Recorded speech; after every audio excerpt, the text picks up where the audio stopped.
Hello everyone, and welcome back to my channel. I'd love it if you could leave a comment letting me know where you're listening from around the world. Also, don't forget to like and subscribe if you're enjoying this video. Story 1. I'll never forget the night we performed in that small, old arena in Kentucky. It was one of those places that felt like it hadn't changed in 100 years.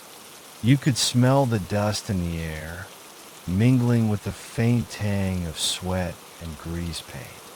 The floors creaked when you walked, and every sound echoed just a little too long, as if the building itself were listening. It had an energy, the kind you feel in your chest, like a low hum vibrating beneath your skin. The locals called it the graveyard, though its real name was something mundane, like the Jefferson County Sports Complex. Everyone had a story about the place. Most were typical small-town gossip. A fan died in the stands back in the 80s, or a janitor fell from the rafters and broke his neck. But one story stood out. They said a wrestler had died in the ring, mid-match, and his spirit never left. I've heard my share of ghost stories on the road, so I shrugged it off. You'd be surprised how many arenas have their haunted tales. Still, there was something about this place that made the hair on the back of my neck stand up. I chalked it up to nerves. It had been a long tour, and I was tired. The night went smoothly enough. The crowd was small but rowdy, cheering like there were 10 times as many of them. The matches went off without a hitch, and by the end of the night, I was ready to pack up and hit the road. Most of the crew had already left, eager to grab a drink or catch a few hours of sleep before the next show. I stayed behind to pack up the last of the equipment. It wasn't unusual. I liked the quiet, or at least I thought I did. The silence hit me the moment the last truck pulled away. It wasn't just quiet. It was the kind of silence that presses down on you, making your own breathing seem loud. I shook it off and got to work, stacking chairs and coiling cables. The hum of the arena, that faint vibration I'd felt all night, seemed louder now, almost alive. That's when I saw it, or rather, a shadowy figure sitting motionless in the upper stands. At first, I thought it was one of the guys playing a prank. Wrestlers can be like that, always looking for a laugh at someone else's expense. "Hey, show's over. Time to go home," I called out, my voice echoing off the walls. No response. I grabbed my flashlight and aimed it at the figure. The beam cut through the darkness, but seemed to falter when it reached him. It wasn't like the light wasn't strong enough. It was more like the darkness around him was alive, swallowing the light before it could reach him. He stood up, slowly, deliberately, the way a wrestler might rise in the ring, savoring the tension of the crowd. Only there was no crowd, and this was no wrestler. He was tall, unnaturally so, his head nearly grazing the ceiling beams. His silhouette was massive, but there were no features, just a void where a person should be. My heart started pounding. I took a step back and tripped over a cable, landing hard on my back. The flashlight rolled out of my hand, spinning across the floor. By the time I scrambled to my feet, the figure had moved. He was now standing at the edge of the ring, staring down at me. Or at least, I think he was staring. It's hard to say when something doesn't have eyes. I'd like to tell you I stood my ground, demanded to know who he was or what he wanted. But the truth is I ran. I bolted out of that arena like my life depended on it, not stopping until I was outside. under the harsh glow of the parking lot lights. I stood there, gasping for breath, half expecting him to follow me. But he didn't. The arena loomed behind me, dark and silent as a tomb. The next morning, I told my story to one of the local staff. He went pale. "That's the shadow wrestler," he said, his voice barely above a whisper. "They say he only shows himself to people who'll leave the business soon." I laughed it off, even though his words sent a chill down my spine. It was just a story, right? Something the locals cooked up to scare the newbies. But a month later, I was fired. Budget cuts, they said. Nothing personal. I haven't worked in wrestling since. And I haven't stopped thinking about that night. About the figure in the stands. About the way he moved, like he belonged there. Like he'd always been there. Sometimes I dream about the arena. In the dream, I'm back in that ring, under the blinding lights. The crowd is silent, and the air is heavy. I look to the stands, and he's there, watching me, waiting. I wake up drenched in sweat, the hum of the arena still buzzing in my ears. I've tried to forget about it, to tell myself it was just my imagination. But deep down, I know the truth. He's still there in that old Kentucky arena, waiting for the next unlucky soul to cross his path. Story 2. I first heard about the haunted locker room from the other rookies. They talked about it the way kids talk about urban legends, half in jest, half in dread. It was an old story, something passed down through the years in whispers and half-laughed warnings. "Don't be the last one out of the Detroit locker room," one of the veterans told me, leaning in like he was letting me in on a secret. "People hear things, see things. Weird stuff happens in there." I laughed it off. I mean, come on. Haunted locker rooms? We were professional wrestlers, not ghost hunters. My focus was on my debut, on making an impression that would get me out of the developmental circuit and into the big leagues. That night, the crowd was electric. I was buzzing with adrenaline after my match. The lights, the cheers, the energy, it was everything I'd ever dreamed of. But as I walked back to the locker room, the excitement started to drain, replaced by a strange, creeping unease. It began with the cold. The hallway leading to the locker room felt like someone had cranked the AC to full blast. My breath fogged in front of me, and I had to rub my arms to keep warm. But it wasn't just the temperature, it was the silence. The kind of silence that presses on your ears, making you hyper-aware of every little sound. When I pushed open the door, the cold hit me like a wave. The room was empty. Everyone else had already left for the night, but it felt occupied. I couldn't explain it, but I felt watched. I shrugged it off. Rookie nerves, I told myself. I headed to my locker, eager to grab my bag and get out of there. That's when I heard it. A whisper, faint and distant, like it was coming from the far corner of the room. I froze, straining to hear. Nothing. I shook my head, laughing under my breath. "You're psyching yourself out," I muttered. But as I reached my locker, the whisper started again, closer this time. I couldn't make out the words, but the tone was unmistakable. It wasn't friendly. My nameplate caught my eye. The smooth, shiny metal was scratched, the grooves deep and jagged. It looked like claw marks. "What the hell?" I muttered, running my fingers over the scratches. They were fresh.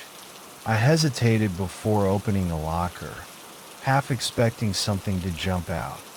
When I swung the door open, my stomach dropped.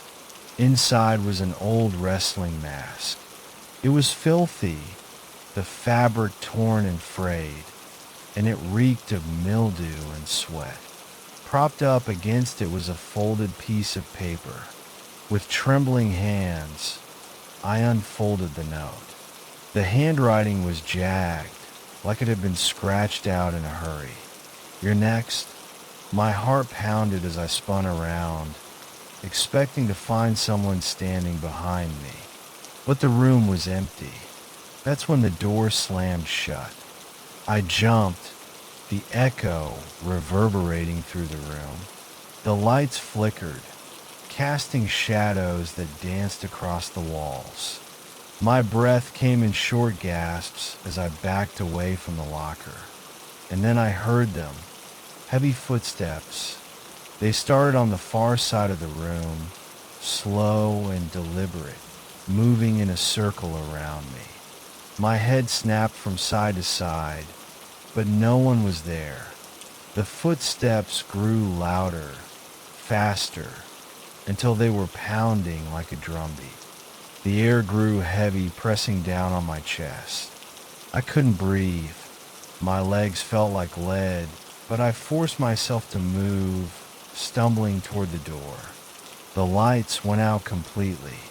In the pitch black, I could hear my own heartbeat, loud and frantic. The whispers returned, surrounding me, overlapping and chaotic. And then silence. The lights flickered back on. I was alone, but the mask, it was no longer in the locker. It was on the floor right in front of me. The empty eye holes stared up at me, unblinking, as if daring me to pick it up. I didn't. I grabbed my bag and bolted out of the room, my heart hammering in my chest. I didn't stop running until I was outside, gulping in the cold night air. One of the security guards gave me a strange look, but didn't say anything. I didn't tell anyone what happened that night. Who would believe me? Just another rookie freaking himself out, right? But here's the thing. A week later, one of the veterans pulled me aside. "You stayed late in Detroit, didn't you?" he asked, his voice low. I nodded. "You see the mask?" My blood ran cold. "Yeah," I whispered.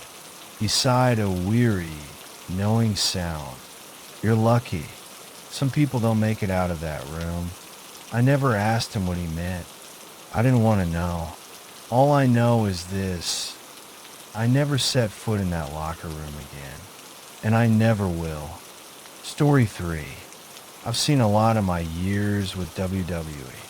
Blood, sweat, broken bones. It's part of the game. But there are moments you can't explain, moments that crawl into your brain and stay there, like an unwelcome house guest. This story is one of them. It was a couple of years ago, during a small house show in Texas. The kind of gig where you know half the audience by the end of the night, because they're all lingering outside the arena for autographs. The crowd wasn't huge, but they were loud. Texans are good for that. They'd shout their lungs out for even the mid-carders. The main event was about to kick off. A straightforward face versus heel match with a predictable finish. I was standing backstage, headset on, making sure everything was running smoothly. That's when I heard it for the first time. "Reaper, Reaper, Reaper." It started as a low rumble, just a few voices in the crowd, but it grew. Within minutes, it was deafening, like the kind of chant you hear when the hometown hero steps into the ring. Only one problem. No one named Reaper was on the card. I figured it was just some inside joke among the fans, maybe a nickname for one of our guys. Wrestlers get weird nicknames all the time. But as the match started, the chants didn't stop. In fact, they got louder. After the match, some of the wrestlers came backstage, wide-eyed and whispering. Fans said they saw something. One of them muttered, "Saw what?" I asked, half annoyed, half curious. "Some guy, big, dressed in black." They said he was up in the rafters, watching the match. I rolled my eyes. Wrestling fans love to stir the pot. I'd heard stories like this before. Ghosts in the arena, cursed locker rooms, you name it. It's all part of the folklore. But something about the way the guy said it gave me pause. Later that night, I stayed behind to help pack up. The arena had emptied out, leaving behind the familiar echoes of footsteps and distant voices. I was walking toward the truck with a load of chairs when I saw him. He was standing in the far corner of the arena, where the shadows were thickest. Even in the dim light, he was impossible to miss. Tall, easily 7 feet, and broad-shouldered, draped in a black cloak that seemed to absorb the light around him. At first, I thought he was one of the guys playing a prank. Maybe one of the bigger wrestlers trying to freak me out. So I called out, "Hey, show's over, buddy. You lost or something?" He didn't move. The air seemed to grow colder, and my breath clouded in front of me. That's when I noticed his eyes, or rather, the absence of them. His face was shadowed, but his eyes glowed a faint, unnatural red. I took a step back, my heart hammering in my chest. "Who the hell are you?" I demanded. Still nothing. He just stood there, watching me. One of the security guards, a burly guy named Mike, came over to see what was going on. "What's the holdup?" he asked. "There," I said, pointing to the man in black. "Do you see him?" Mike squinted into the shadows. "I don't see." And just like that, the man was gone. 1 second he was there, and the next the corner was empty. The next day, I told the story to one of the locals who worked at the arena. He went pale as a ghost. "You saw him?"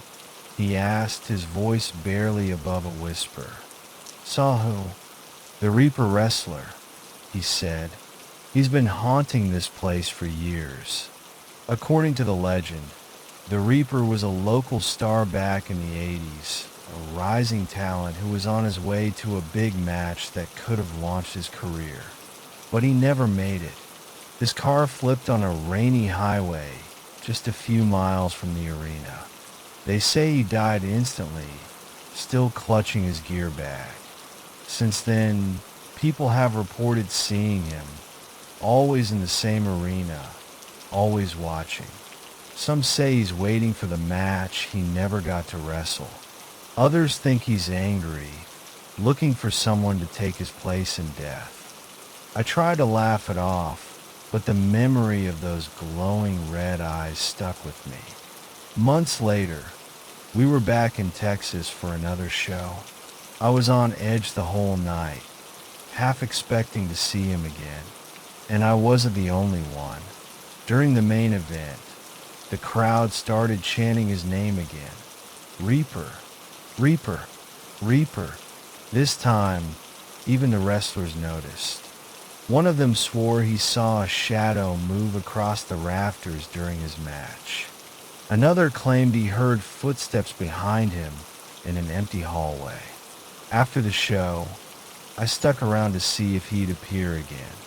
I was half hoping, half dreading it. Sure enough, as I stood in the empty arena, I saw him. He was in the same corner, his towering figure silhouetted against the faint glow of the exit lights. But this time he moved. He stepped into the ring, his boots silent against the mat. He turned to face me, his red eyes burning brighter than before. And then he raised one hand, slowly, and pointed at me. I didn't wait to see what would happen next. I grabbed my stuff and ran, not stopping until I was in my car, speeding away from the arena. Since then, every time we've returned to Texas, someone sees him. It's never the same person twice, but the story is always the same. A giant man in black with glowing red eyes, watching from the shadows. And every time, the crowd chants his name. Reaper, Reaper, Reaper. I've seen a lot in this business, but nothing chills me like the memory of those red eyes staring through me. Whoever or whatever he is, one thing is clear. The Reaper wrestler is still waiting for his match.